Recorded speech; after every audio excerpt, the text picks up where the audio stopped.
I'm also very time oriented. You want me to edit a video for you and you tell me, hey, I want it out by this day, I'm gonna get it done. Yeah. Like I will sideline, I will move around other projects and make sure that all of my deadlines are hit. I took over, the views shot up. We were at like 3.1 million views. Oh, okay. Took over in June. By the time we were at TwitchCon at the end of September, we had gone from 2,000 to 28,000 subscribers. Okay, so with everything that you're doing, it's a lot. Then what is, in a sense, of like your goals, moving forward? That's always been the question in the back of my mind. I think I'm always...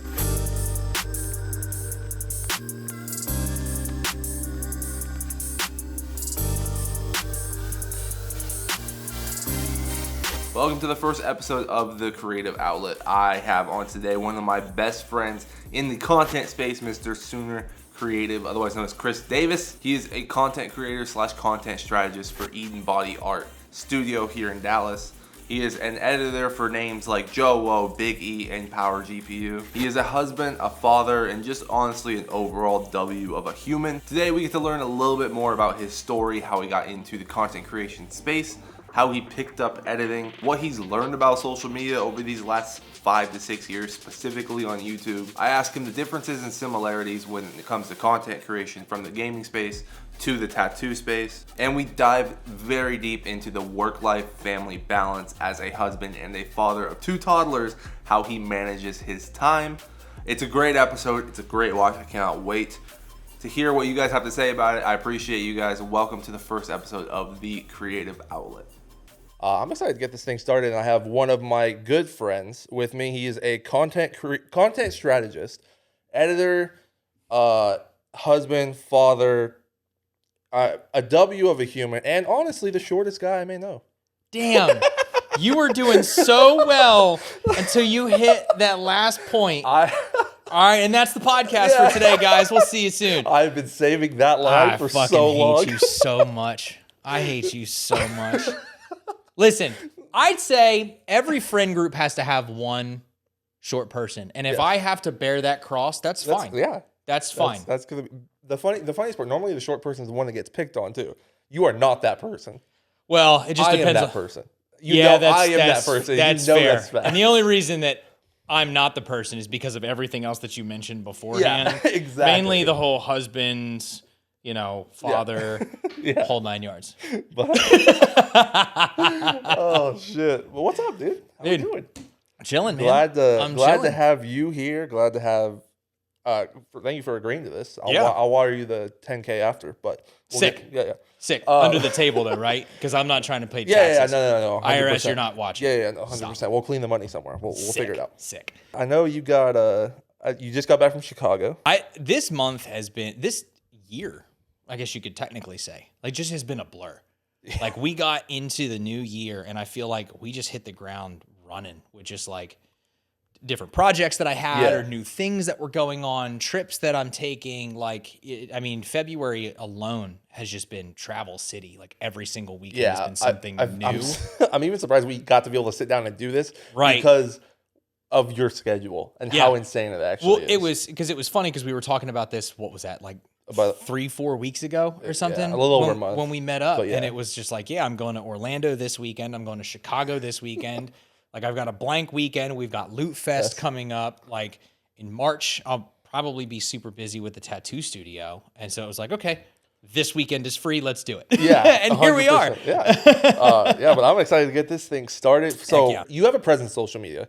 And you actually have a decent presence on social media, but it's not as a typical content creator, streamer or anything quite like that. You work with a lot of those people. Yeah. So it's obviously I want to dive into how you even got into the space in the beginning of because you did create content for a little bit. But it was more on I want to learn about it, that kind of thing. Mm-hmm. So I want to dive into just pretty much what caught your interest and how you even got into just the content creation streaming space, because it is mostly in a sense games that you worked with when it comes to that world. Yeah. Shoot, the whole origin story goes back to 2017, I want to say. Okay. And that was like it was like around the time or a little bit before the time with the whole like Ninja event, right? Okay. Where Ninja streamed with Drake, broke Twitch, the whole 9 yards. Yeah. It's like a little bit before that. Like I was just when I was at work at the job I had at the time, I would just throw Twitch up on a TV and just see what would happen, right? Just to this day. Yeah, right. It's just like, oh yeah, I'll put that on while I'm working on something else, spreadsheets, whatever else. And so one of the streams that I had thrown up one day was Big E. Actually, he was like one of the first streamers that like I legit wanted to watch and like found like a lot of entertainment value. And obviously, like you find entertainment value in a lot of different streamers on Twitch or whatever. But he just happened to be. It was like when Blackout and COD Black Ops 4 was out, and I was just like, oh yeah, I'll watch him, all that sort of stuff. And then eventually, I got like so tight with his community. And just, kind of tight with him where he had kind of DM me on the side and was like, yo, do you want to be a mod? Like, I need an extra set of hands, like, especially during the day. And I was like, well, it's when I'm at work, so I may be hit or miss, but sure, why not? And so, like, you start fast forwarding through, like the years or so, that's when I started to pick up, like, editing. Just, like, very casual on the side. I was like, I wonder what I could do with this. Yeah. Like what am I capable of, or what sort of like meme things could I do?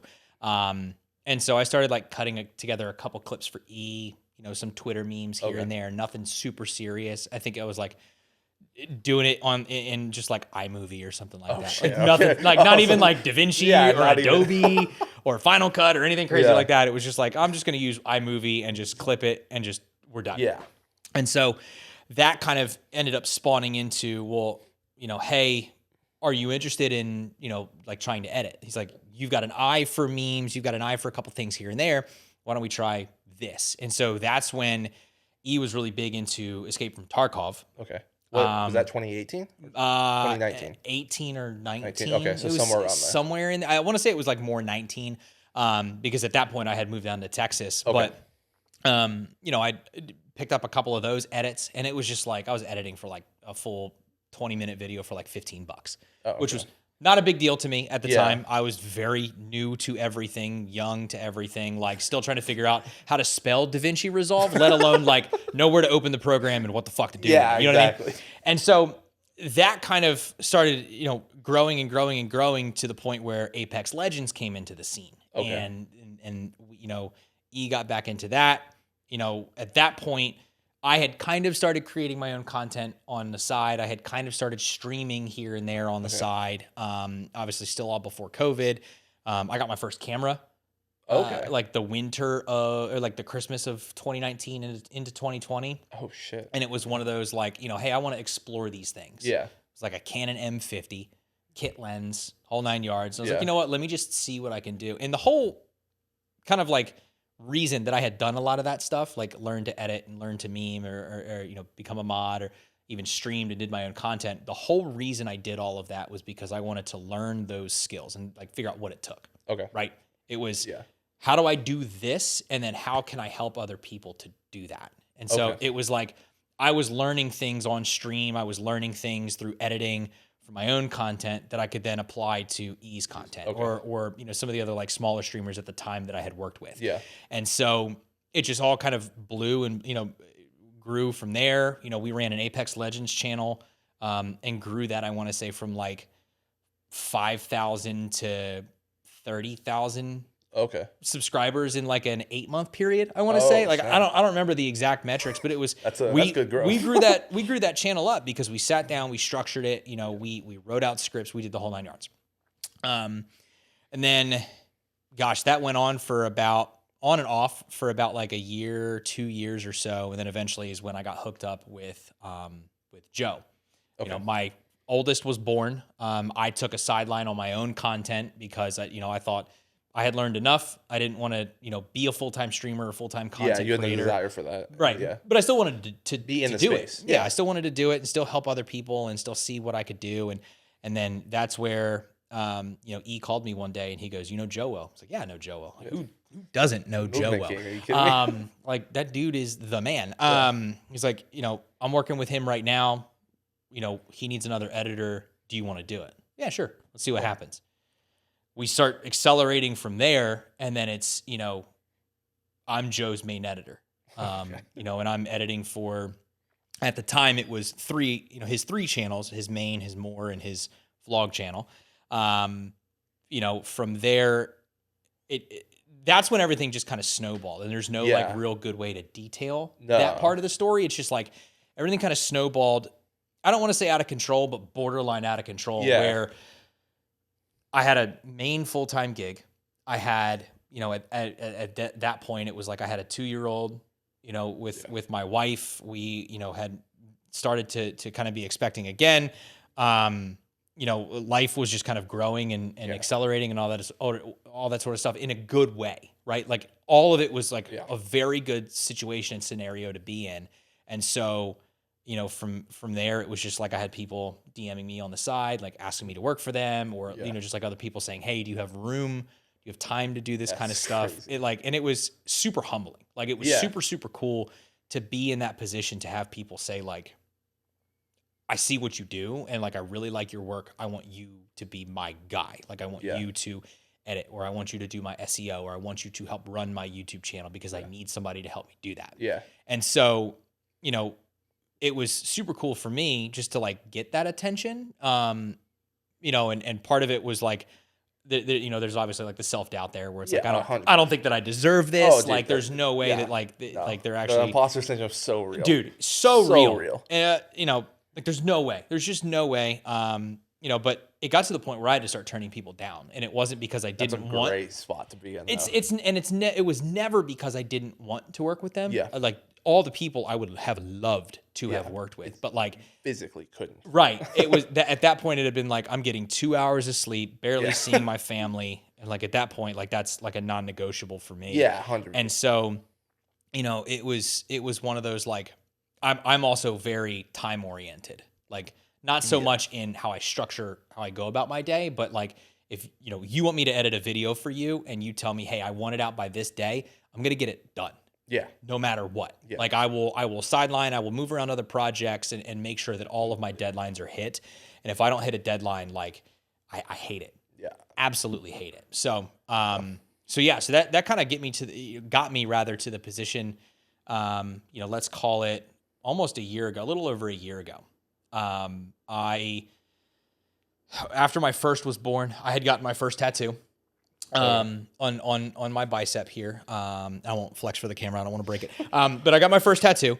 And I had gotten to know the tattoo studio owner. Super cool guy. Met him through a mutual friend, and I kind of followed each other on Instagram. He was growing this like very modern, very classy, like super dope tattoo studio here in Dallas. We kind of followed each other. I went through a couple periods of like making my own content, not making my own content, making my own content, shooting photos, all that sort of stuff, just experimenting again, trying to learn. 100%. And so it was funny because he sent me a DM while I was on the way to the hospital for the birth of my second. Oh my God. He didn't know that, but it was hilarious timing that he just goes, "Hey man, like I love what you do. Like I love seeing your work. I think you've got a really good eye for all of this stuff. I'd love for you to come and work with us. Like we have a growing content team. We have all these different like verticals of what we do within the tattoo studio. And I think like I love what you do. I'd love if you come work for us." And I said, "Can you give me about 2 weeks? I'm literally about to walk into the hospital for the birth of my second." Like that's just insane. hilarious timing. That is insane timing. But you fast forward a couple months, and I'm now working with a tattoo studio. Yeah. Which is like, I did all this gaming stuff that I just talked about, and now I'm working with a tattoo studio. Yeah. Most of what I have done throughout my career in editing or managing or whatever you want to call it has been gaming or tech related, right? Yeah. Most of it, like 85% of it has been gaming oriented. I'd say about like 10-15% of it has been, like tech oriented because I work with Power GPU, shout out to them. And then, the small portion of it was more like IRL stuff, like a vlog here and there or, whatever. And so I plugged the tattoo studio into this entire equation of what I do. Yeah. And it kind of helps to scratch the itch of like not getting away from gaming, but like I do so much gaming, I need to do something else. Yeah. Or I'm going to burn out there. Yeah, 100%. Especially with the state of gaming right now is It is rough. Bingo. It is rough. I mean, we'd need a whole separate friggin' podcast. Yeah, episode no, to that's sit a- here and that's a talk different- about that's a the different state day. of Call of Duty right now. Jesus Please, Christ. Activision. Help. So yes, that got me where to essentially where I am now in terms of like being a creator, being in this space. You know, I'm now full time with the tattoo studio as of a month ago. Okay. That's That's literally new from us. That is new from us. Yeah. I have not announced that on social media yet. By the worry, time this comes out, I will. Yeah, I was like, don't. But I've gone full time with the tattoo studio. Still, obviously working with Joe, and Big E and Power GPU and a couple other people here and there on the side. I don't know if you know who like Danny Bartok is. Yeah. You know, working with him a little bit. Still working with like John C. Stout. Shout out to him. Okay. You know, just kind of helping him through some videos Speaking, here and this there. guy needs to get to Texas at least once, bro. Dude, I'm saying, Get here, John, bro. please. So yeah, just working with a couple people here and there, but I'm like blessed to be in this position. Yeah, where- 100%. And I haven't even talked about like the sales side of what I Yeah, do. because And, that was like you're in a sense you're stable / 9 to 5 everything. yep. So I do all of this content stuff, and I also So like I have a guess full-time job. it's essentially it Yeah. pays like a full-time job, Yeah. but I don't spend any more than like 20 hours a week on it. Still though, people, especially nowadays, people would consider that like full-time. Right. And I'm like, that's right. crazy first off, but Yeah, so I represent a sales organization that does like lead generation for anybody out there who knows what that is. To save you the boring details, I basically just manage like client accounts, like people who hire our company to help run their sales processes. I'm also a content creator for them as well. I do their podcast, I do their skits, and just like general like it's all stuff on like LinkedIn, LinkedIn outreach and all that other sort of stuff. So it's like I still get the creative outlet there. yeah. But the sales stuff is all on the side, and like it's crazy because when you look at it all on paper, it's like edit for this, this many videos a week, this many videos here. It sounds like a lot, but the fact that I'm able to make my own schedule around all of that stuff. Yeah. Like I have days where it's like, okay, these couple days are dedicated to this. These couple days are dedicated to this, and everything plugs in. Yeah, that'll transition into the first question, brother. How do you time manage what you do? You have two Caffeine. This time brought to you by Juvie. Sponsor us, please. Please. But dude, between obviously everything you just listed, but you have a 3-year-old and a 1-year-old now? 4 and 1. 4 and 1. 4 and 1. Brother, dude, how? Like, I mean, because I obviously like I'm sitting here single, don't have shut up. Don't have What about them anything- short jokes now, Yeah. bitch? Don't have anywhere near the responsibilities that you do. And I personally sometimes, not all the time, but sometimes feel like there is not enough time in the day to get done what I need to get done. And I know a lot of people feel that way in that sense. But brother, I hear everything that you're doing, and I'm like, I feel positioned in the corner of my room with everything how? Yep. Like how honestly, like how do you It's really hard, honestly. Like it is pretty hard to do everything all at once. And the one thing that like I even think that I don't do as well is like my own, I guess you could call it like personal management or like personal time for myself. And I'm working on getting into a rhythm with that. It's just how crazy schedules have been, not to make an excuse for it, has made it hard to like, I was on a schedule for probably a solid month or two, where I would wake up at, I'm not joking, 4:40, 4:45 in the morning, get up, go to the gym, be at the gym for like an hour and a half to 2 hours. And that's just like me time. Like I can, watch YouTube videos if I want to. I can catch up on TV shows, and do cardio and all that other sort of stuff. And then I would come home and then it would just be like, that's the day, right? Yeah. I'm, either doing the sales stuff, I'm doing editing, spending time with the kids, the wife, all that sort of stuff. Yeah. It is a lot, and it is hard. I'm thankful to be in the position that I am to where I can make my own schedule. But also I'm at the point where everything is balanced really, really well in terms of like my workload. Like I don't have too much work to where I'm consistently in my office and I can't either take little breaks throughout the day or set it all aside for certain periods of time so that I can do whatever I need to do. Yeah. For me personally, and I am a stickler about this with everyone that I work with, my hours, between roughly 5:15 and 8 o'clock every single day, I try not to do anything creative unless it's like maybe a couple things on the side, but I remove myself from my office as much as I can because that's my time to like make dinner, spend time with the family, hang out, have fun with the kids. Obviously, I do it more throughout the day than just those 2.5 hours. For anybody out there who's like, Sooner doesn't spend time with his kids. Kick rocks. But no, like that's just one example, right? Like I segment time to do that, sometimes in the mornings on the weekends or in the mornings when I'm getting my oldest ready for school. That's like time to just set everything aside. I'm going to dedicate and focus time on the kids and focus on the wife. The weekends we try to go out and get out of the house, get out of the office, all that sort of stuff. In terms of like the creative projects, that is a little challenging. There are some times where I'm working on 3 full projects in any given evening. I actually had to do that a couple days ago where I worked on a video for E, a video for Joe, and a video for the tattoo studio. Luckily they were easier projects, but that's still, I had to compartmentalize my mind into 3 different projects and just say, okay, for this hour and a half, 2 hours, I'm just doing this. Yeah. This hour and a half, 2 hours, I'm just doing this. And that was a late night. I was up until like 1:30, 1 or 1:30, I want to say. And then get as much sleep as you can, up at 7 the next day, and we're rolling. Back, So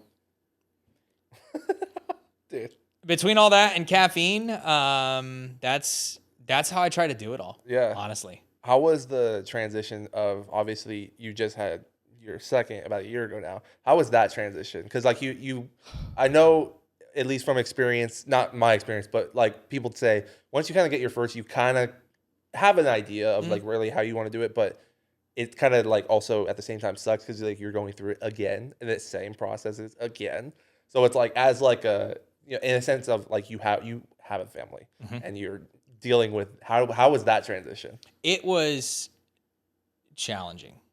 It was very, very challenging. And I'm not joking when I say like, and I'm not saying this in a negative way at all, I love being a dad.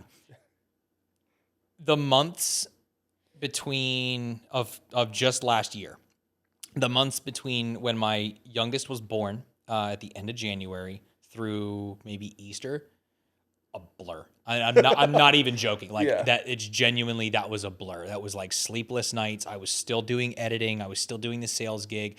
I didn't have as many clients or like partners that I was working with. I was not with the tattoo studio, obviously. So like there was a lot less on my plate, but there was still just as much like to do because I was, we were up 2-3 times a night or, we're walking around. There was a period of time. The only part I do remember is there was a period of time, I think 2 weeks after my youngest was born, she had a witching hour. So basically for an hour every single night, 8 o'clock on the dot, you couldn't set her down. Oh, jeez. And you couldn't sit still. Oh. I got my steps in, bro. I'm not even kidding. Like that was me walking.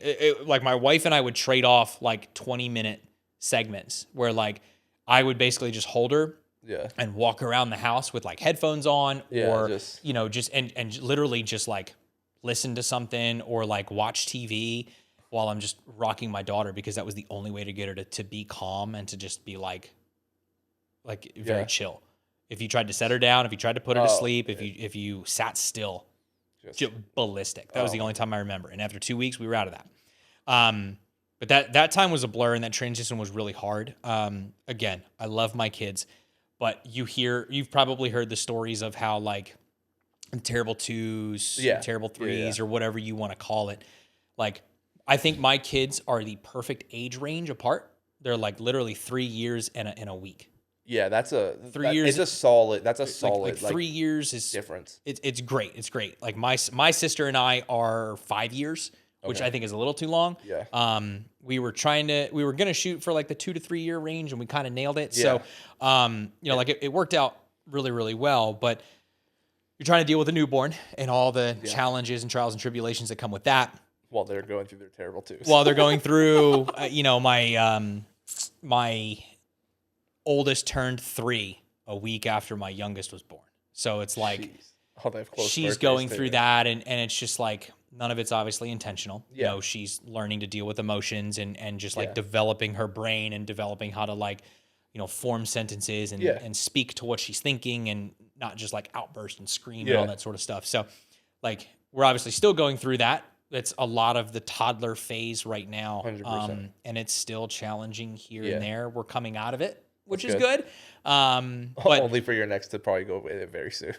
Yeah, I know. The good thing though, and this, we started this last year, was that we got my oldest into what's called like a Mother's Day Out program. It's basically daycare. Okay. And so at the time it was like 2 days a week she was going to daycare, and that was a nice relief because it was like, it was in total, I think like 10 hours a week, which isn't a lot, but it was like, 5 hours on Tuesdays, 5 hours on Thursdays, that it was just like, we get her out of the house, we get her to socialize, she gets to learn. Yeah.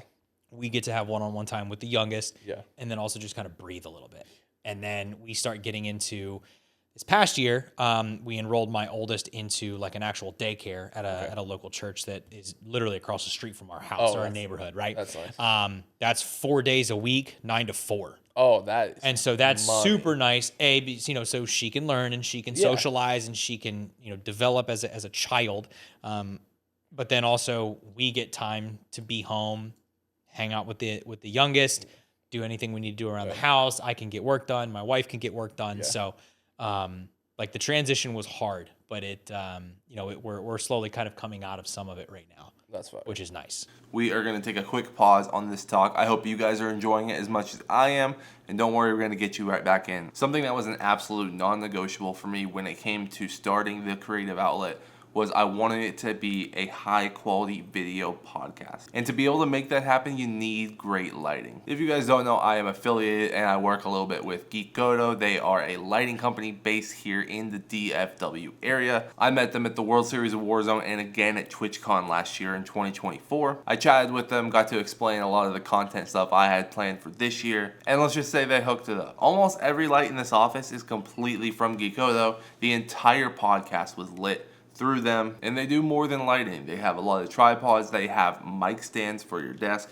One of my favorites, I use this every day, a little card reader. And with the launch of their gaming division, they are diving more into the content creation space. So if you are trying to up your game when it comes to your setup, your home office, or just your content creator journey in general, make sure to go check them out. I'll leave a link down in the bio. And if you want, use Kiko10 and it'll save you some cash. But with that said, let's hop back into the pod. There's some times where my daughter will like get under my skin a little bit. Oh, I'm sure. She's very vocal. That's a good thing, though. It is. She's very much my child. Like, where she's kind of sassy and she doesn't quite understand sarcasm, but she's starting to come across as sarcastic. Oh. But she doesn't quite understand. She doesn't get it. Yeah, she doesn't quite get it. And so it's like, well, you can't say that. Yeah. And she's not saying anything bad. Like, she's not going around being like, fuck this, fuck that. That's probably a hard part for me is I had to curb my own language. Yeah. I was going to say, but I'm sure she's like picking up things that you say sarcastically. Like, and then like saying it and not realizing. Mm-hmm. Or there's sometimes where I'll be like joking around with my wife. Yeah. Like earlier today, my wife was getting breakfast ready for the kids or something. I was helping her or something like that. And I said something to her. My wife like kind of mocked it back to me. And I was like, hey, we shouldn't be mean. And across the room, my oldest, yeah, mommy, don't be mean. And I'm like, she's a fucking parrot, dude. Yeah. She's a fucking parrot. I got to watch my shit now. Like, good night. That is funny. But the one thing I will say is, and I was telling this to somebody else the other day, is just like, it's really cool to be a dad and see a lot of those developmental stages. That's just super, super cool to be able to see her, like my oldest, be able to like pick up on things and like start to form long, coherent sentences and carry on conversations with you. And, also be able to like take in the world around her. Yeah. And the craziest part, and this is not my genes, this is definitely my wife, is like her memory is crazy good. Oh, that's and we're really also good. in the stage of being able to like bribe a little bit, where you kind of have to bribe. You bribe something at the beginning of the day, we'll be putting her to bed and be like, well, wait, I didn't get my donut. I'm like, oh, we'll go in the morning. We'll just go in the morning. Shit. Look at my wife. Yeah, well, you forgot too. Shut up. That is comedy. But that is yeah, funny. I mean, I mean that's entertainment on its own. Though. Oh, for sure. For sure. Forget reality TV. All sorts of entertainment there. But, that's funny. you know, to go back to the original question, I mean, yeah, like the transition has definitely been hard. But like for me, it was all about saying like, okay, I know these times of the day at bare minimum, like I am spending time with the family. Yeah. Or like, you know, if I'm planning something, I'm going to be upfront with like the partners that I work with to say like, hey, I will get this done, but here is my timeline. Like I am out of the house, or I have these things I need to take care of first. And then like this project is a priority for me. And this is when I think I can get it done by. Yeah. And so like, that's like communication's huge for me, especially when I try to mesh all of these fucking worlds together. Yeah. So that's really how I go about it. How was it transitioning, not out of gaming, because you're still very much in that space, but how was it transitioning to the tattoo parlor? Like, because I know that's a whole different realm of content. In a sense, you know, you put like a blueprint down, and it's going to be the same in a sense of, you know, make verticals, make YouTube, make compelling content. But like obviously that different in a sense that, you know, memes, references, just anything, you know, worldly anything is so different. I can only assume. So different. So how was that transition of like making content for obviously, you know, corporate, then going to gaming, and then going now into tattooing a little bit? It's crazy, and I'm still learning. I've been doing the tattoo studio stuff, excuse me, for 8 months now. I want to say full time for a month. Yeah, I started like middle of last year. Just like picking up on sub YouTube things here and there, and just doing a couple edits, like their podcast and a couple pieces of content, whatnot. Like tattoo content feels kind of Wild Westy in a way, to me at least, because like you see a cool tattoo on like Instagram or something like that, and you know you're looking at a lot of like pictures or just reels of like reveals of tattoos where it's just like, you know, like I posted the one the other day where it was just like bringing my arm down, you know, panning around my arm, all that sort of stuff. Like that's the basics of what you see.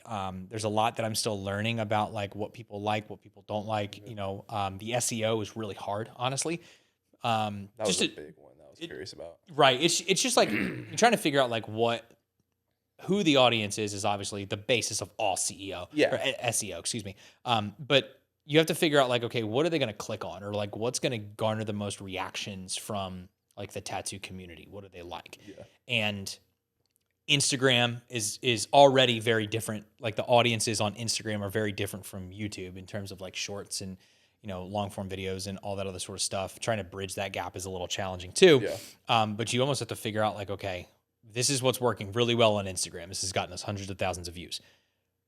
Is there a way to do that on YouTube? And what I've had to figure out is that like you almost have to edit and present the content. It's the same content, but you have to present it in a slightly different way. You have to like maybe do a slightly different edit, or make something a little bit longer, a little bit shorter, to try and bridge that gap. So like I'm still learning all those things. We're still trying to figure out like what the good things are. What kind of content is like in a sense successful? Because obviously like when it comes to gaming, like there's a lot, meme stuff and obviously gameplay clips. But like I know obviously your tattoo studio has a podcast, but it also obviously tattooing, rather than just like revealed what performs best, whether on Instagram versus YouTube. Like does podcast clips hit on Instagram as much as they do on YouTube?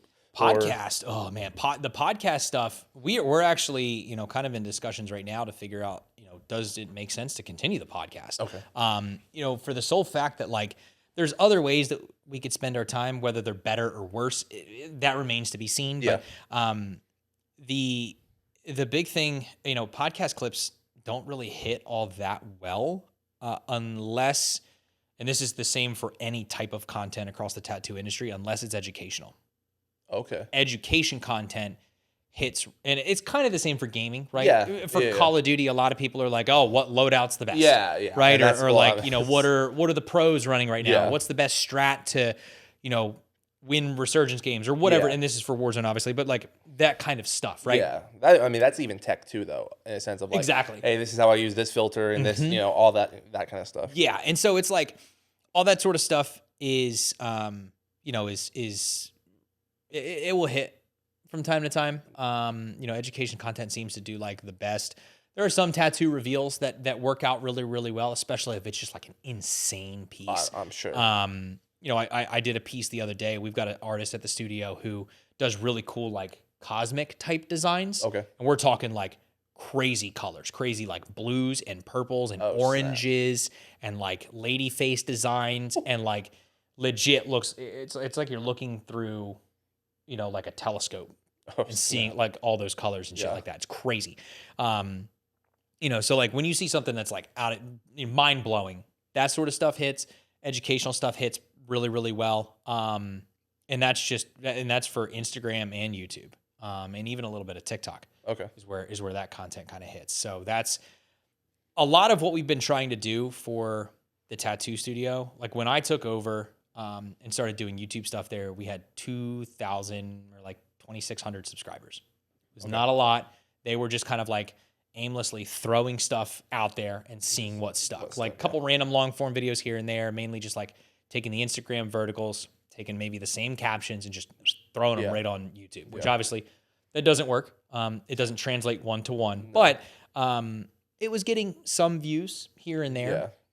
I took over and we hit a couple somewhat lucky streaks, but also like kind of coordinated streaks where the views shot up, and we were, for the longest time, probably about like a 2-month span, we were at like 3.1 million views. Oh, okay. We shot up. I took over in June, and by the time we were at TwitchCon at the end of September, we had gone from 2,000 to 28,000 subscribers. So whatever that time span is, like 3.5, 4 months, something like that. And again, some of it was luck, but we were also like a little strategic in you know, saying like Ink Master, it's a pretty popular show in the community that was doing really well, and so we pulled a clip from Ink Master that had done really, really well. The co-owner of the studio was on Ink Master. It was a clip of her. Oh, that's so awesome. we were able to kind of like relate all of that together. 100%. Blew up. Absolutely blew up. You know, it had like 4 million views on that one clip, 5 million views on that one clip, I want to say. Got a ton of subscribers from that. Now they were all mainly shorts-oriented subscribers. And then it all kind of like fell off a little bit, where like obviously that was a spike. Yeah. And then it all kind of evened out a little bit to like a more realistic view. But two things kind of happened. One, the overall ceiling of views or shelf of views, whatever you want to call it, that we were getting on average grew. Right. So we're getting more average views, you know, from the end of September to like now, which is great. Yeah. The average subscriber count that we're getting is growing, right? You know, every 30 days, it seems to kind of be like creeping up. I think we're averaging like 1,000 new subscribers in a 30-day period, give or take, which is pretty good. Yeah. I think the channel I checked this morning is just shy of 33,000 subscribers. But the cool thing, and point number 2 that I really like about what's happening, is that the overall views are shifting from short form to long form. That's the money. So the long form videos are now starting to do better, like by a ton. Where we're talking previously a couple hundred views, now we're talking a couple thousand views per video. And to go back to the original point, a lot of that is educational focused. Okay. So the educational content is the stuff that hits. Interesting. There's a video on the channel we did from Deanna, who's the co-owner, who, this is the craziest fucking thing I've ever seen in my life. She tattooed an eye, like took a reference photo of an eye, and then was like, I'm going to tattoo that. And she only used 2 like colors. She used red, yellow, and then used like a black and a white, which aren't, I guess, in terms of color theory, aren't exactly a color, but whatever it is. But she took essentially 2 colors, red and yellow, and then black and white, and tattooed this entire eye. There's like blues and purples in it. Tell me how the fuck that happens. What? But like that video did super well because it was just like, I think I titled it like the hardest tattoo challenge ever or something like that. Yeah. And it was just like the thumbnail was just like her and like a blurred picture of an eye or like the reference photo of an eye. But like throughout the video, it was like a 30-minute video or 20-minute video. Throughout the video, she's explaining what she's doing.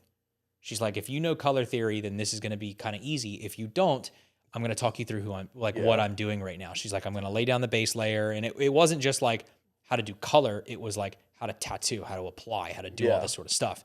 And so that video did really well because it had an educational piece to it. And then like all the shorts that we took from that video did super well. I can imagine. You know, kind of, I mean, we're talking like tens, if not hundreds of thousands of views on Instagram because A, it was, you know, the gal that did it, but B, it was because it was just like astonishing. Yeah. That somebody could do that with 2 colors. You know what I mean? Yeah. So yeah, that's like that the transition of learning all that stuff has been really, really challenging. But it's fun. It is I'm sure. so much fun to be in a different space. You know, that's not really like gaming related, but I'm still using like a lot of the same skills. Obviously, like I'm still editing in Premiere and I'm still like, you know, cutting down video. The basics are still there. Bingo. And but like to build upon that in like a new frame is just like dope. So dope. I think something you said was really interesting because you almost referenced it back to when you took over E's channel is you rose the floor of views. And I think that's like, for me, that's a metric that I try to always like uphold in a sense of if I grow it to this much, like I want my bare minimum video to do X amount of views. And I think a lot of people nowadays focus too much on like, oh, I want to hit 100K views per like on a video, a single video. And I'm like, if I can average 5K every single video, I'll take that over anything. I'll take that over 1 million. You're going to have videos that do really well. You're going to have videos that don't do well. Like I think every creator has gone through that. Everyone out there knows that like that's a thing. But if you focus too much on like a singular video and you're not looking at like the big picture, to me that like, I don't think you should look at it that way. You know, I think that you should really kind of say like, okay, this video didn't do well. It was a flop or whatever you want to call it. Here's what I'm going to try and learn from this video or whatever. But like from an overall perspective, you know, if you get 5 videos across a certain time period and you're averaging like a solid number of views for all of that, like that's something to be excited about at the very end of the day. It's just like, I'm still doing this. Like all of this stuff is working really well. Here's what I'm going to learn from the stuff that didn't do well. So I can keep, just like you said, try to raise that floor or ceiling or shelf or whatever you want to call it. Like I want to raise that average number of views that I'm getting on a certain platform and just make it better with every single video one way or another. That's awesome. Yeah. What is what's something that obviously like going back into gaming, because I know a lot of people that will watch this are going to be from that sphere. What has changed in a sense of like, obviously you edit for somebody like Joe, where he's mainly Call of Duty. Like, I mean, just about everything he does is Call of Duty. How is that how is not the transition, but like just the evolution of how bad the state of Call of Duty is right now? How have like you and him kind of in a sense combated that? Because he's still doing well. He's still very relevant. He's not like, you know, Verdansk, you know, he's not pulling those. No one is. Nobody is. No one is. And it's like, but he's, in my opinion, stayed very, very consistent, as well as like Repulse and like Aiden and stuff. But those are like those are the top of the top. Joe is like, he is one of the most well known, but I don't like consider him like that up there, because Aiden was like from Fortnite. And like Repulse was like Call of Duty, but like he had the Baka Bros, and like he, you know, he was in that realm already and everything. Joe like blew up on his own, and then like he's kind of like stayed on his own, if that makes sense.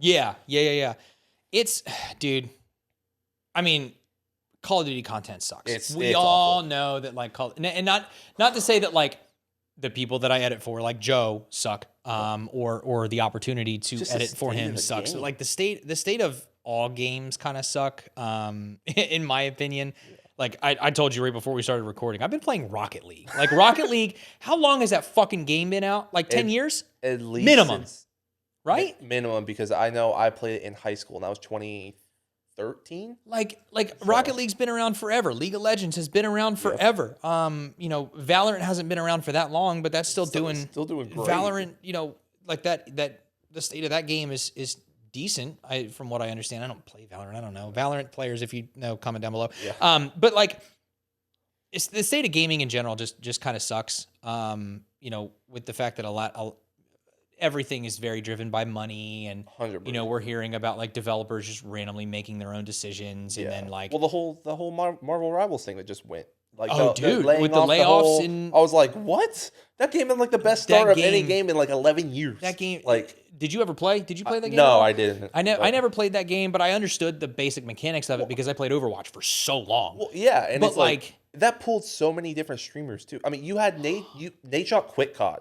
Oh, for sure. To play Marvel Rivals. Yeah. And he's probably playing right now as we record this. Like, right. Yeah. Like Nate Shot quit. I mean, Tim and I don't know if Nick was on there, but like Tim and Ninja and like all these other people are now playing Marvel Rivals. Huge successful launch. Yeah. Just laid off. And then they're like, yeah, I don't need that studio on the West Coast. Bye. Huh? Are you fucking kidding me right now? Like it just blows my mind. But like, you know, the state of gaming is just really, really interesting. There's part of it in my mind where it's like, hey, I want to stay consistent in terms of, you know, what our output is for now. Yeah. And we'll get to Verdansk in just a little bit. What is his output right now? Just so we can just like the load right now. We're doing at minimum. We're doing 3 videos a week on the main channel, and trying to get like 2-ish videos done on his second channel. Okay. This past week, and that's long form, right? Long form, correct. I don't do any short form for Joe. There's occasional clips here and there where if it's like he needs it quick and I'm there, I can do it. Yeah. But we have another guy who does you know, shorts videos and stuff like that just has a better eye for it than I do, because frankly, I hate short form content. Don't get me started. I hate gaming. Yes, I hate short form gaming content and editing that stuff because the trends change faster than you can scroll on fucking TikTok. Don't get me started. Whatever. But yeah, I do all the long form. So that's all long form. This past week, you know, at this time we did 4 videos because they did an update on Thursday. That's the video that I did while I was getting tattooed. Oh, the update video? The update video. That's crazy. I had to, that sucked for a number of different reasons. One, I'm getting a needle driven into my arm to get a tattoo done. I'm editing on my laptop, which editing on a laptop isn't that bad, but it's hard. Yeah. So I am in pain on a laptop, non-dominant hand. I'm sitting like, you know, with my legs crossed on this table like this, trying to edit and all that other sort of stuff. And we were in the middle of like part 2 of the tattoo, which is where all the dark blacks are. And if you know anything about tattooing, to do dark black, she's grinding into my arm to get like the black to stay. That's dedication right there. The passion was real. But like the video had to get done. Yeah. But that we did that video on that Thursday and cranked it out, and then I turned around and did another video yesterday afternoon, which was Friday. So that was 4 videos in a week. So that's about what the current load is like. But I told Joe, I was like, I want to maintain this. Like I want to maintain what we're doing. Yeah. I was like, I would love to, and obviously this is challenging with COD content because I hate it. I have a love-hate relationship with it because the stuff that does really well is like the very clickbaity, like, you know, it's the clickbaity, you know, here's the best loadout or here's the top 5 loadouts or whatever, because you know that people are always going to be searching for that stuff every time. I give a lot of credit to people like Mr. Marvel, C-Preds, Cup of Joe, T-Cap, like all those guys in the scene. There's probably a ton more out there, but those guys in particular in the scene are guys that I know that are doing a little bit more creative stuff with it. Timmy Two Cans is another example, right? His short form content is fucking unreal. His laugh is hilarious, unreal, dude. But like to see people be a little bit more creative with the content is always cool. You know, there's they're coming up with like, TikTok loadouts or reviewing these, or like, I made my wife, girlfriend, significant other, whomever, I made them build me a loadout and here's how it went. Yeah. Like there's some fun stuff that you can do with that. There's the kind of Cup of Joe and Cup of Joe, CPREDS, TCAP. They're all really good with educational content, which again, educational content I think is king no matter what your vertical is or what your niche is. Yeah. But being able to go in and say like, okay, here's how you can do better. Or here's how you can do this, or here's how you can do that. Like that type of content will always do well. And so that's where,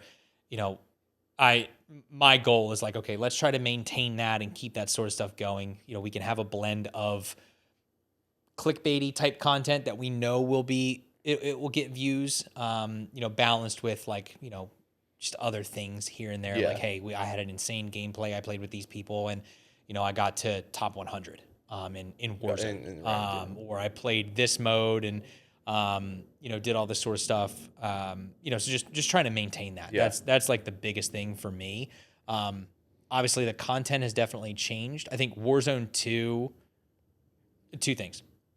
Warzone 2 definitely twisted the knife in terms of types of content because of how trash was awful. That was. It was genuinely awful. trash. Like I had fun here and there. Yeah. Playing it with the homies and all that other sort of stuff.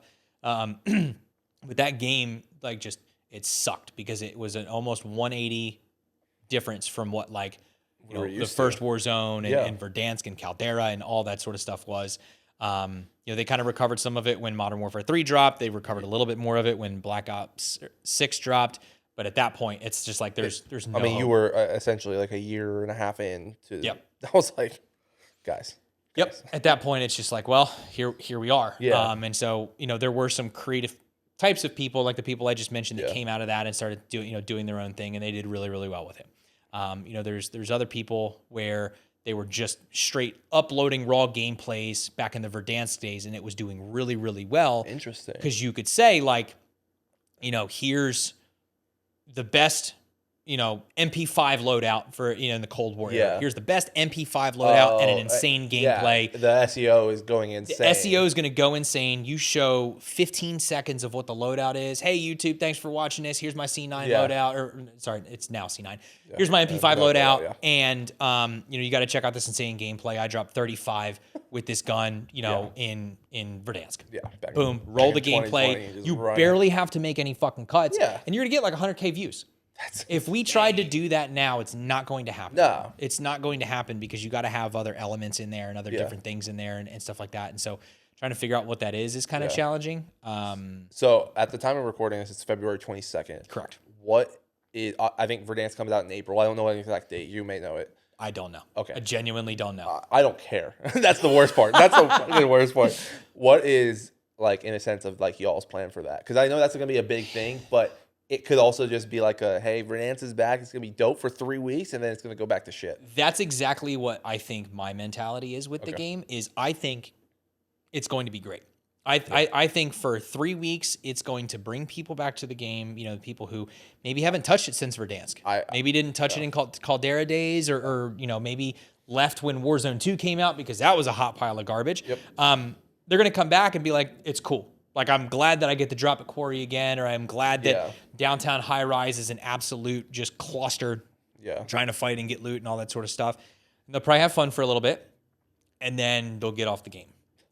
I genuinely, I think that's what's going to happen. And there's a small vocal minority that is, that I hear out there that's like, Verdansk is the only thing that can save Warzone. And I disagree for the most part. I think Verdansk can do some good, but there needs to be baseline changes with the game in terms of like eliminating bugs and eliminating cheaters and changing some things about how the game works before Verdansk should even be a factor in saving the game. 110% agree. I think if Verdansk launches with those fixes, that could change the landscape of Call of Duty in Warzone in general.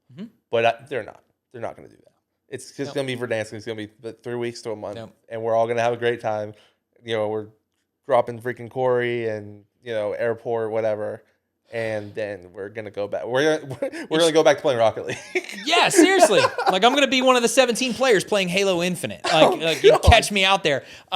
Big Halo fan, by the way. But no, like, I think Verdansk is gonna be great. Like I think it's gonna be great for bringing people back, but it's not going to be good for the longevity. And I think there's people out there who genuinely think like Verdansk is gonna save the game, and when it comes out, it's just gonna be perfect, and it's gonna be exactly what they remember. But when Verdansk dropped, what were we all doing? We were sitting inside doing nothing because of a global pandemic that was happening. Yep.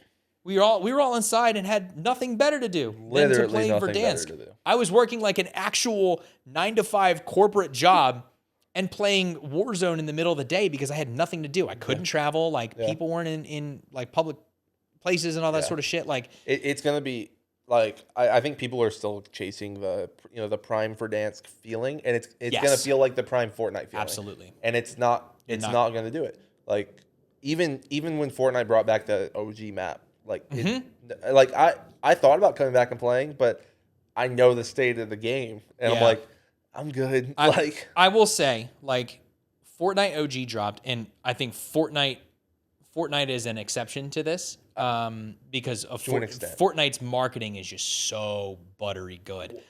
It's that and their partnerships. Yes, that's exactly. What, in my opinion, keeps them alive. Their partnerships and their marketing are literally top tier, top two, not two, like. Whatever you want to say, it's so good. And I'll admit, when OG dropped, like there were a couple of us that were like, yeah, let's go try it out. Yeah. I would love to be back in the OG Fortnite days. Oh my gosh. They did the OG no build, which is great because I was never good at building anyways. I was okay, but I was not great. I played OG building where you're like, okay, I need to push this button. I remember, okay, I need a little bit more wood, and then I can build one ramp. Yeah. No, I remember I wasn't quite there, but I learned how to do 90s, and that was just life-changing. Oh, life-changing. Then you could officially, legally use the term "I'm cranking 90s." Absolutely. I couldn't edit for shit, but I could build the Empire State Building with that. Dude. I got kids out here building Motel 6s, and I'm like, I got that. Sick. I have a box. But here's the crazy part is that they dropped OG Fortnite. There were a couple of us that hopped back on. I played for maybe 3 hours and I was done. I was done because of the level of competition on there and the level of sweats that were on there. And I just I'm old, I can't keep up. There's skill gap in Fortnite. Yep. There's huge skill gap. There's not even that in big. no build, there's a huge skill gap, which is just crazy to me. Not that I expected to be like God tier grandmaster type stuff, but surely I could have won that gunfight and I just get absolutely destroyed. And so it was. I think it's going to be the same thing when Verdansk drops. Yeah, a lot of people are going to come back. They're going to have fun for a couple hours, maybe a couple days, maybe a week or two. Yeah, and then it's like I'm out. I'm done. Yeah, I can't keep up. I don't know. There's going to be players that have 36 guns to choose from and probably 300 attachments, and they won't know what to use. You know, luckily that'll be good for YouTube because we'll be able to say okay, here's all the best loadouts, for the drop of Verdansk and all this other sort of stuff. Woo. But after a couple of weeks, they're going to be done. Max. After a couple of weeks, when it comes to the casual player, at least. When it comes to the casual player base. Yeah. The more professional player base, the people who stream it and grind it and make YouTube videos around it every single day, I think it will carry on for a little bit longer, but it goes back to if COD's not going to make foundational changes to the game to make the state of the game better, it is just not going to be. It's not going to grow. And even I'm more of a CDL fan than I am Warzone. Right. We're in shambles right now. We are in shambles right now. Yeah. Some people can't even play ranked because of the cheaters. It's insane. The fact that they had to drop console, a console only switcher. Yeah. For people to play ranked without cheaters. And the big. That's a problem. That's a problem. All the big content creators are playing on their PS5 right now. Dude. It's crazy. PlayStation stock shot up. Yeah. Their sales, as soon as COD announced that, I guarantee you Sony saw a huge spike in overall sales because of people who went out to get PlayStation 5s. Now, I'm not talking monumental levels of sales, but I guarantee you, you can see it. We're up this month. Let's go. Yeah. You can, we sold a couple 100,000 extra units. Holy shit. Taking one more quick pause away from the video to talk to you about the main sponsor of this video, and, well, it's me. If you guys didn't know, I'm a freelance photographer and videographer. I spend a lot of my time in the esports space and events, and I help out at my church a lot as well. And I'm here to tell you I just released my very first preset pack, the Event Grade. I made these specifically to be focused with event style and concert style lighting. I have been working / using these presets on pretty much every single event I've shot over the last year, so they are tried, they are tested, and they are ready for you if you guys want to go down to my website. I'll make sure to leave a link in the bio so you guys can go pick those up. Any support on that would be appreciated, and make sure to tag me in all the photos that you may have used the presets on. I'm really curious to see what you guys can create with those. But enough of me yapping, let's hop back into the pod. State of gaming sucks dick. Developers. Actually, it's not the developers. It's not the developers. The suits who are in charge of gaming studios disrespectfully fuck you. You can cut that if you want to, or not. No, but no, this is its own short. This is like, damn it! Stop firing good developers and put out good games that I don't have to pay for. Like, at least an arm and a leg. At least with like bundles and shit like that. Yeah, fucking awful. Because if I see another rose skin in the game, I'm going to throw my PC out of a window and buy all Apple. But don't worry, they brought Ninja Turtles to us in Call of Duty. Cool. Low key. They're awesome. Low key, I kind of want to get one. They're awesome. Don't get me wrong. But I'm not going to. Yeah, don't get me wrong. They're awesome. It's just the concept of that's what we're doing. Yeah. We're not fixing. It's so we're funny. not fixing our game. Yeah, it's so funny that I edit Warzone videos nearly every day of the week, give or take. At least 4 days a week I edit Warzone videos. And I genuinely have not played Warzone in like a month and a half. So I played with Rob and Clean one night. And I had fun. I haven't played it since. But before that, September of 2023 was the last time I touched Call of Duty. Multiplayer, anything, any video game. I grinded Black Ops 6 when it came out just a little bit. Yeah. But like other than that, dude, I was like, I am done. I'm either not playing a game, or I've been doing a lot of like gaming outside of my office. Like I put my PlayStation and hooked it up to my TV. Sick. So I've been playing a lot of like single player games and stuff like that, which has been a super nice way to relax. Yeah. But other than that, like I have no desire. I don't have any overwhelming desire right now to like go home, open up Call of Duty and just play Warzone or just play multiplayer. Yeah. No, it's not. It's just not. There's no, honestly, there are no games right now that I have in my library. It's a lot. I have no games right now that are telling me like, I can't wait to get home and grind this or work on this or play this. Like, yes, I would love to go home and throw all responsibility out the window and just play Ghost of Tsushima on my TV and just be chilling. But other than that, like there's no games that are like I want to go home and play. Yeah, I need to go home and play to like scratch the itch. Yeah, like I've been thinking about this all day. I can't wait to go. No, there's none. I haven't had that in a year, over 2 years probably. Yep. Like to like really like wanting to actually do that. Yeah. Yep. It's so bad. Yeah. I can't stand the state of the game. We can't get into this. We'll be here for 3 hours. Oh, for sure. Like I said, that's a whole separate episode of the 100. state of gaming. Oh, it's awful. It's great. Okay, so with everything that you're doing, and it's a lot, Christ, what is, I would say next, and then what is, in a sense of like your goals, moving forward? Like like you said, you're 8 months in roughly on the tattoo stuff. You're still doing stuff for Jowo E, Power GPU. Yep. What is is it to keep this boat just moving even keel pace, or is it like how much do you want to scale, if at all? Do you want to drop? Like what is next? That's always been the question in the back of my mind. I think I'm always at a maintenance level pace in the back of my head where it's like, hey, I want to make sure that I'm taking care of the people that I'm partnered with. I want to make sure that like if they have projects they want done, I'm getting it done. Yeah. Or if there's something now I will be honest, I am human. There are some times where I will miss like a small detail in a project, or I'll miss something here and there. Or it's like, oh crap, I got to get this done. Let me rush to get it done. Like, I'm not perfect.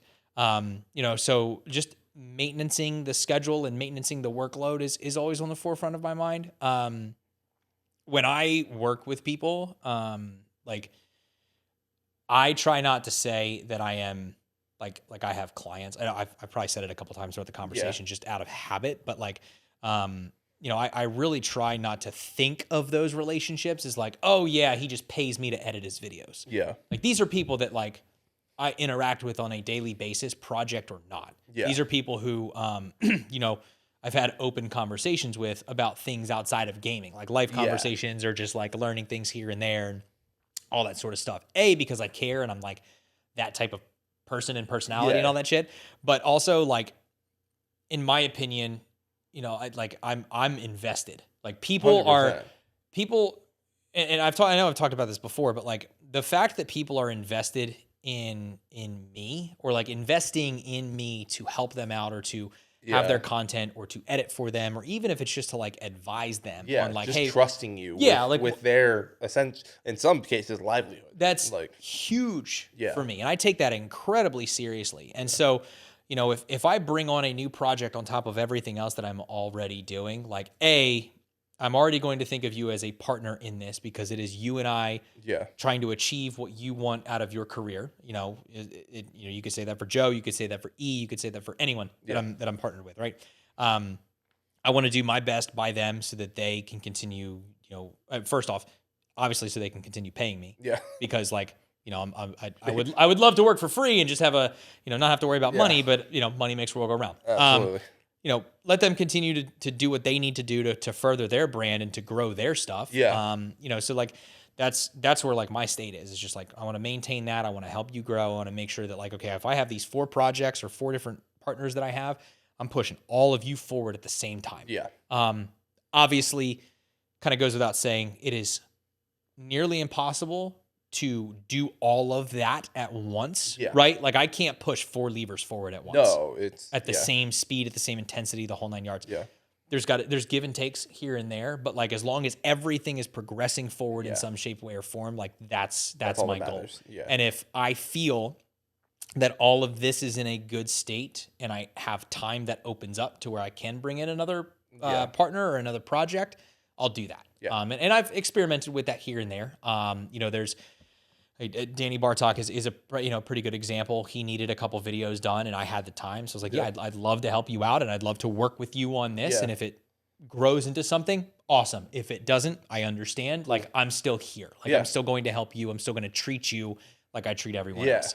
Done a couple videos here and there for like Brook AB and Symphony, which have been really cool. That's a little bit less of like, hey, I want a long-term thing and hey, I need a quick project done. Exactly. Yeah. But like, the person I coordinate with for both of them now has me like in their back pocket. Yeah. And I've done multiple projects for them where he's like, hey, I know I can trust you and I know you're usually really quick. Can you do this? Yeah. So that's kind of where I am right now. In terms of scaling, I haven't quite gone down that road and thought about that yet. I at one point, kind of had opened some conversations with a couple different people, had talked to, a couple different people like myself about saying like, okay, what if we started like a small agency, for lack of a better phrase, or we started a small group where it's like, hey, we are going to be like an editing cohort or a collective that can help just kind of service a bunch of different people. That idea has always been in the back of my head. I've sidelined that for the time being. A, because I have my hand in so many different pots. But B, I haven't been able to give it enough thought just yet to where I can like start pulling the trigger in a little bit more of a serious way. Yeah. The idea is always there if and when the time comes back up, but that's really, that's its own big, that's a huge, that would be a huge project. Yeah. And, again, I've talked to multiple people about that and they've been kind of interested in that idea. Yeah. I don't think that, I haven't really opened the conversation on like joining anyone else's team or joining another company or something like that. But the one thing that I really like about what I do right now, again, is the fact that like my time is my own.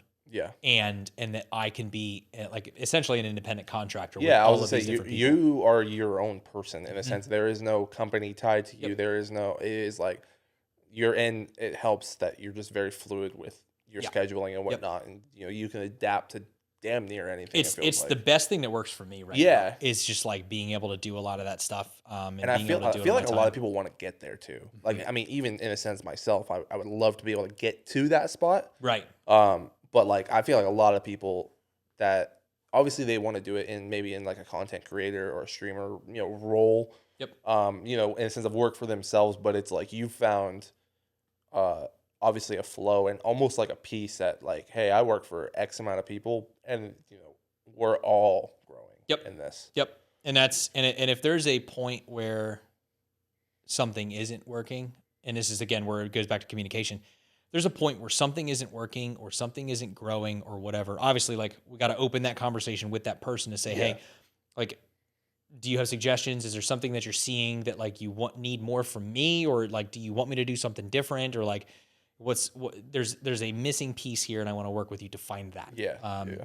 And I think that the more people that, in my opinion, that think that way, and from a partnership role, but B, just being always analytical and trying to figure out like, okay, what do I need to do different, or how can I grow, or how can I do this in a different way, or whatever the scenario is, like that's really where like the true work comes into play. And 100%. I think that like there's probably not a lot of people out there who are thinking that way. Yeah, and I think that's where, especially when it comes to just working, in the back end, you need that. And there aren't a lot of people that think in that aspect that, in a sense, also have the tools that you do to, like, in a sense of editing and like just obviously, being somebody that's in the back end, a lot of those people are just like, they're hermits. They don't like talking to people. They're just like, hey, I'll edit blah blah blah. You're very much in the forefront of like talking. You have in a sense a really good inner circle of the people you talk to, and it's like for sure you're constantly interacting with like newer people to a point of like there could be other people that don't know who like that have your role, but like they're not even heard of. Like, just because like who are you?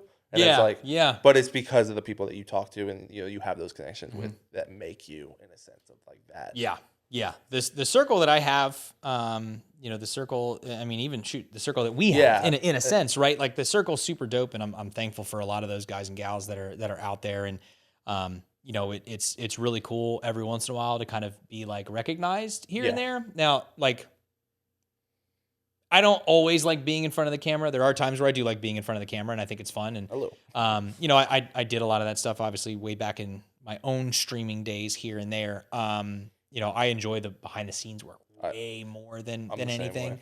But to be recognized is still one of just like the coolest things. So cool. I think, just and people that will come and ask for my advice, again, that's super dope. Anyone that hits me up in like DMs or, shoots me a message here and there on like Discord or wherever it is. Like there's a lot of people that do that almost every single week. And it's just really, really cool to kind of see that. And a part of that is because of the circle that I have, right? And a lot of people that I run with. But I also, for the longest time, I always said, like, I'm an open book.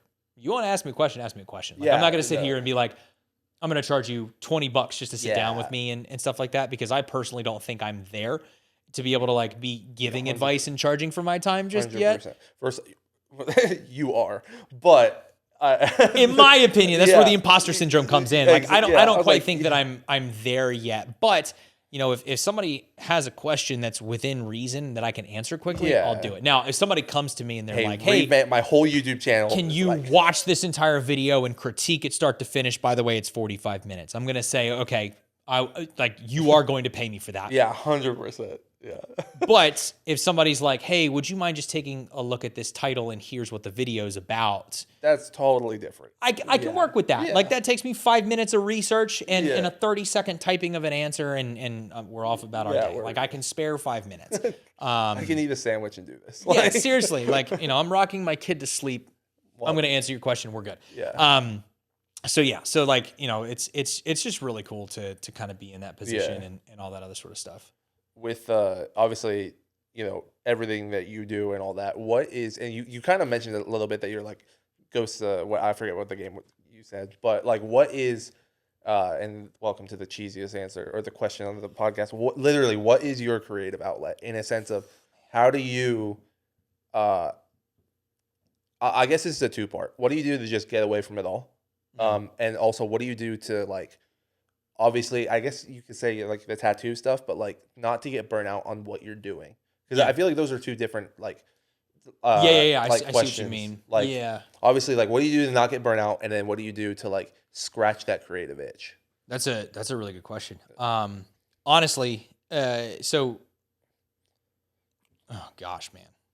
What do I do? I don't fucking know, dude. I have no clue at all.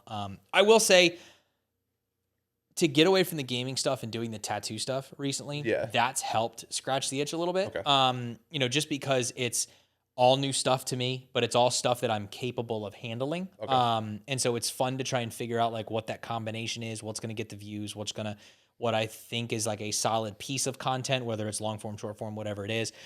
So that's something that like helps kind of, break away from the gaming side. And it's a nice little relief of balance to where I can say like, okay, I'm going to spend stuff on tattoo. I'm not just overwhelmed with gaming. Yeah. Or if I need to break away from tattoo stuff, which happens from time to time, even though I've only been doing it for 8 months, it's like, hey, I'm going to go and edit these gaming videos. Yeah. And I'm just going to, work through these gameplays and all that other sort of stuff. So, that's being able to balance that, I think sometimes helps with a little bit of burnout.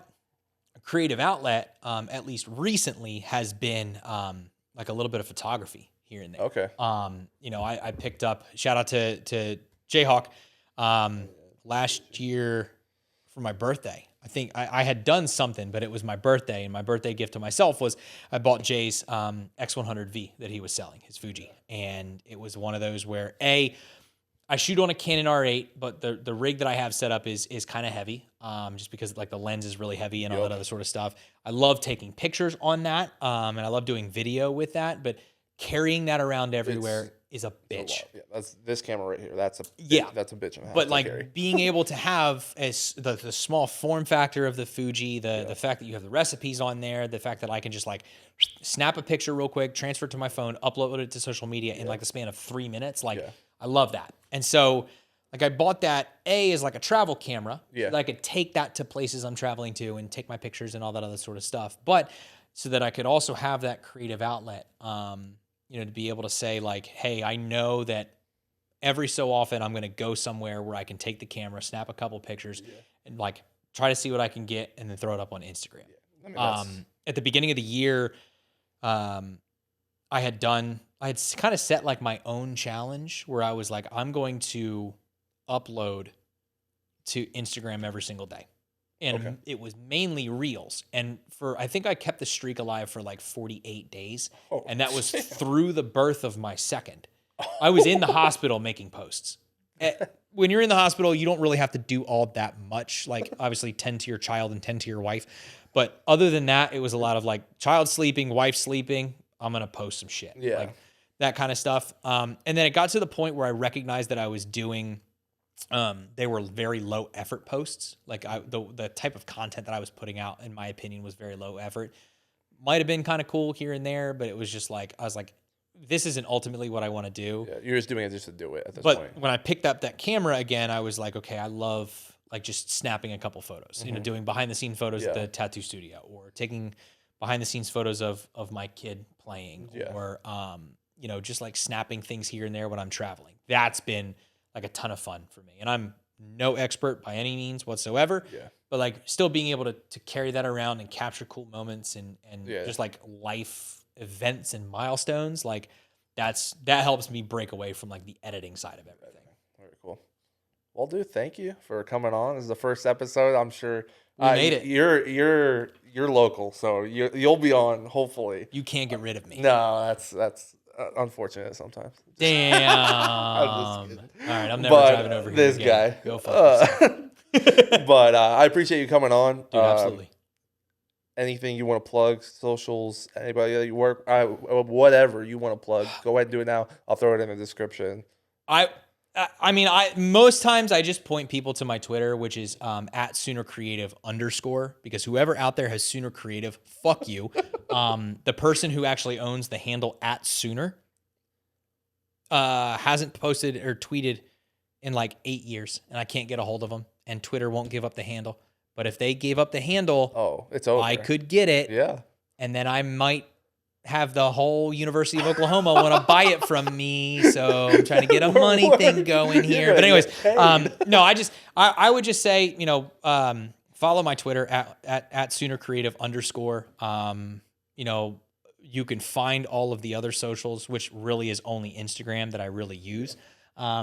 Through there, my Instagram is at Sooner Creative. So I guess those two are really the only socials that I have. And then you can find anything else that I've talked about today, any other partnerships or people that I work with or the tattoo studio, you could find all of that through one of those two outlets. So awesome, man. Well, thank you. Appreciate it. Oh, yeah.